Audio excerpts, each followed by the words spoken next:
To recap on part 1 of this box set, my intention is to illustrate a year of using my favourite wild camp spot, showing how the landscape around Loch Etive changes in the various seasons, and to a lesser degree discussing how my stays in the wilderness affects me.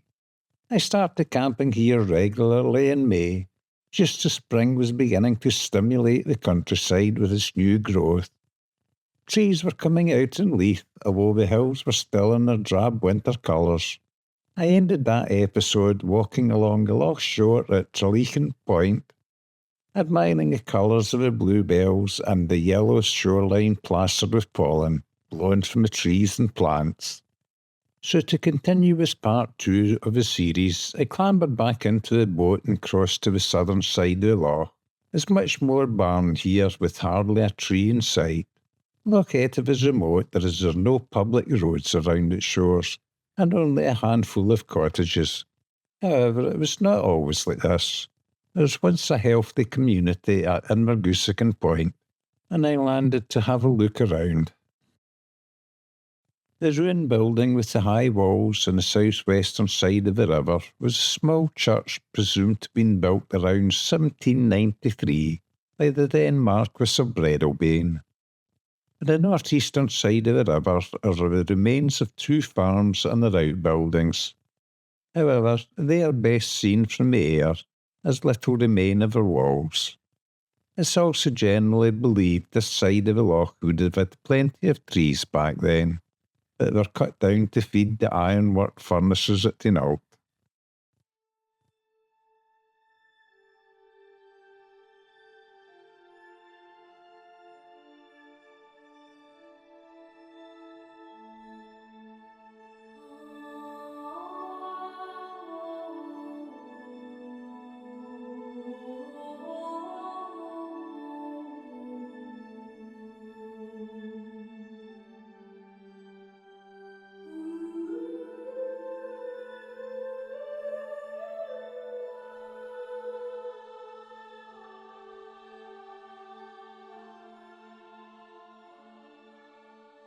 It's late May, and although the grasses and bracken are still winter withered, there are signs of some new growth beginning to show some green.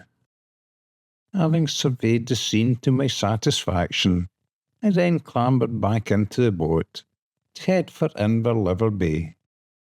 I guess I'm easily amused out here in the Promised Land, as I was now going to pass an hour or 2 of my day sitting watching the seals and the rocky reefs at the entrance of the bay.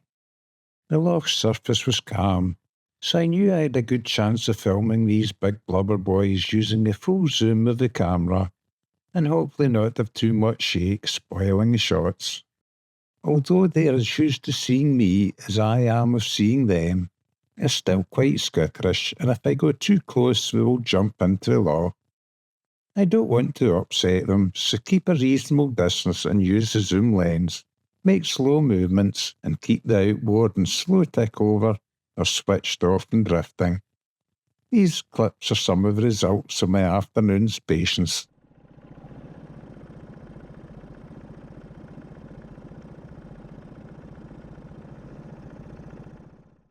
Although there are both common seals and grey seals in the loch, these are common seals. Common seals have a concave forehead with a short snout similar to a dog's face, and they have V-shaped nostrils, while grey seals are larger and have a Roman nose with a longer snout. The nostrils are parallel and don't meet at the bottom.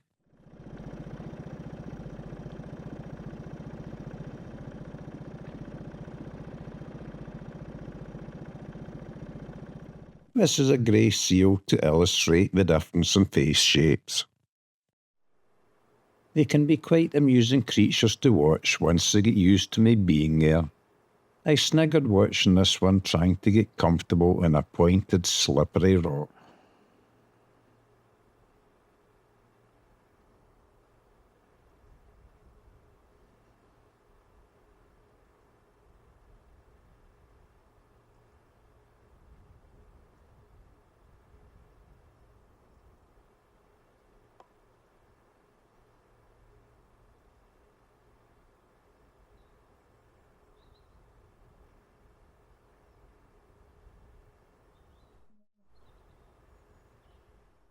I think these two are man and wife, as I always see them sitting together.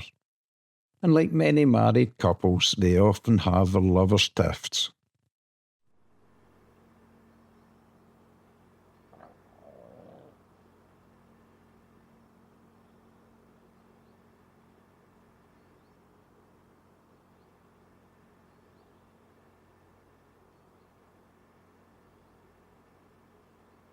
So even seals enjoy tormenting their partners.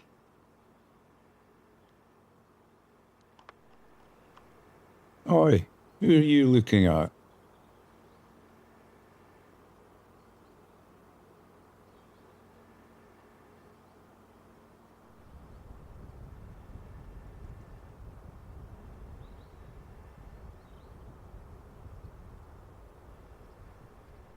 And finally, I think this one had problems trying to scratch an itch in its back.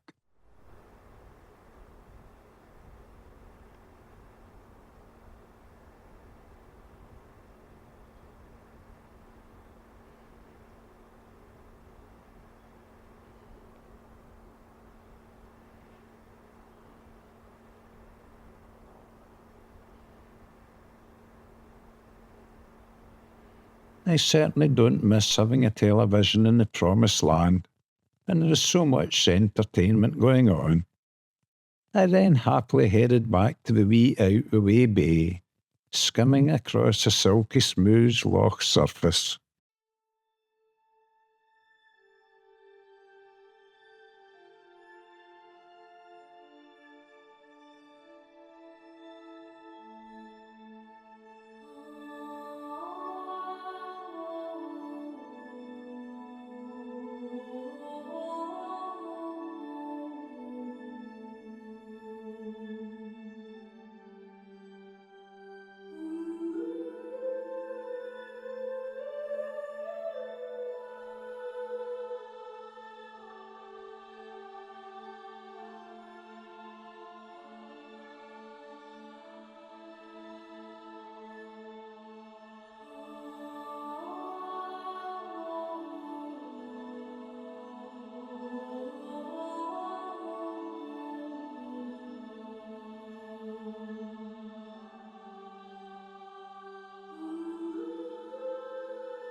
And when I landed, I was met on the shore by my friends the swans.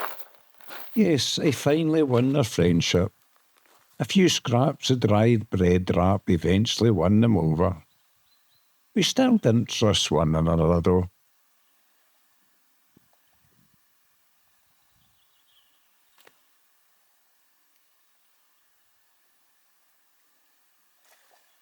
As I was always waiting for a sharp beak in the back when the bribe was finished. I tried to be fair to both, as one was definitely shyer than the other. I can't tell which was a male or a female. In fact, nowadays they could both be male or both females, as they definitely didn't have a nest or lay eggs this year.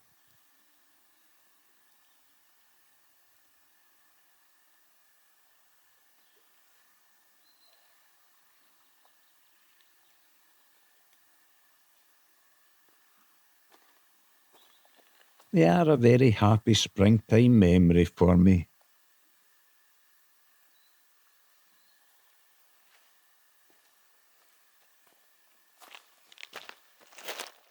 The swans were not my only regular birthday visitor. Although very much shyer and a lot quieter, a little robin redbreast came around the campsite most days. He or she was very aloof, hiding in the gorse bushes until they thought they was out of sight. Then would look for scraps or the odd small bug, which was also returning now the weather was getting warmer. So although I'm alone out here in the wilderness, I'm never short of company. In fact, it's why I enjoy being a loner. When I'm in the company of people, I miss seeing how nature interacts around about me. The last night they camped at the wee out-the-way bay in the month of May, I made this time lapse of the boat and Ben Truchen before going to bed. I had left the boat close to the rocks for shelter, as the wind and waves were coming up the loch. I should have known better, because during the night the wind changed direction and started blowing across the bay. The tide was in and the boat swung round to point into wind. And when I got up in the morning, I found the falling tide had left the boat high and dry. I was lucky that there were no big waves that night, because although initially I feared the worst, it wasn't as bad as it looks. The tide would have lowered it slowly onto the rocks, and when I checked the hull, there were no dents and only a couple of small paint scratches, and they blended in well with existing scratches. I left the now incoming tide to refloat the boat again. Watching it reminded me of the grey seal trying to get comfortable in the pointed rock covered in slippery seaweed. I then headed for home, knowing the month of May was truly done, and I enjoyed every moment of it. I had a couple of weeks at home and also going around the Treshness Isles, which I have already uploaded the video of, and then returned to the wee out-the-way bay in June. The change in scenery greenery was now very noticeable. The hills were green and the bracken growing tall. I kept it cut in the area where I plant my tent. There are lots of bugs about now too, so I brought the bug off shelter this time, knowing I could sit in it in peace, away from the small vampire midges. Yup, they had arrived to test my patience too. This time I'd brought a small mooring buoy and galvanised iron spike, with the intention of hammering it into the shore at low water. And it was far enough away from the rocks so the wind could blow in any direction it wished. I only had to wait until the swans were on their way again, so he didn't beat me in the back while putting the mooring in. Yup, they were still around too. Although the months and seasons change in the promised land, some things never change. We just get a little bit older. My favourite springtime flowers, the three flag iris, were now at their best. Oh, and it was a lot warmer too. I happily sat watching my familiar view and noticed that the vibrant colour of the sea pinks complemented the colour of my new mooring buoy. Yep, for me the promised land is a perfect place to be. As I had just arrived again, and not time to murder any pink-fleshed fish, I had to make do with some bacon, pesca tomatoes and shrooms, topped with a fresh, free-range tainted egg, which I get from a neighbour, and I confess it all went down a treat.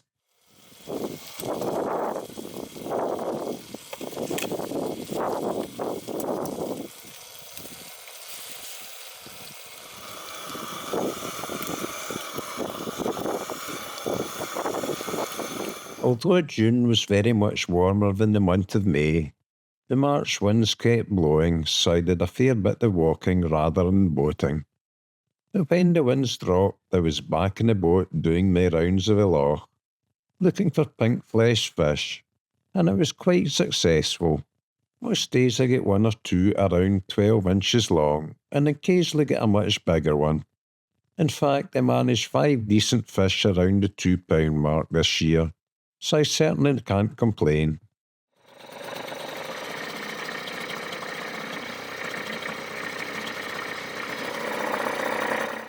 The warmer weather often brought hazy days, making the now green hills look a bit blue. I much prefer the cold, clear atmosphere of early spring. The warmer weather with flat, calm water was also murder for biting midges, so I didn't land for so many coffee breaks, preferring to have my rests offshore where the midges couldn't find me. It's hard to believe that only a couple of weeks previous to this landing at Treleachian Point, the bluebells were in bloom and the bracken still not growing. Everything was green as spring turned into summer, and on sunny days bees were busy collecting pollen.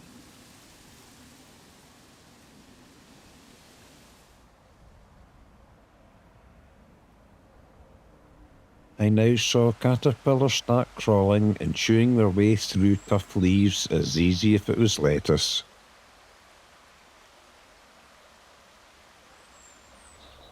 Butterflies were blowing in the breeze when we were not fluttering by. Spiders were spinning webs in the hope of catching a fly.